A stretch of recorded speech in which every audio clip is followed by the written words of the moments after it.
Kurtso hasierako malda urte bukaerako maldarekin batu da. Ez dakizu nola gertatu den, baina hauxe da ondorioetako bat. Ezin duzu lorik egin. Lagun, ez daude bakarrik. Baina melatonina duten gominolekin hasi baino lehen, emaiozu aukera bat musikari. Zehazki, Weightless abestiari.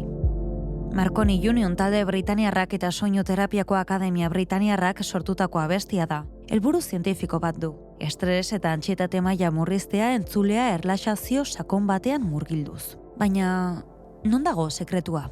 Egituran. Abestia taupadekin hasten da. 60 taupada minutu bakoitzeko eta pixkanaka 50 taupadetara jaisten da. Erritmoa geldoa eta mantendua da. Horrexegatik, gure bihotza erritmo horretara egokitzen da eta gorputza baretzen da. Abestiak ez du egitura melodiko errepikakorra eta horren bestez garunak ezin du aurreratu zein izango den hurrengo konpasa. Beraz, jarduera kognitiboa murrizten doa.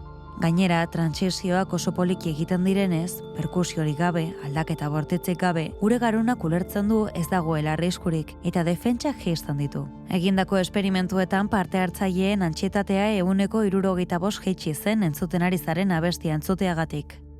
Beraz, utzi egiten ari zarena momentu batez. Indarra beharko duzula geratzen dena igotzeko, ze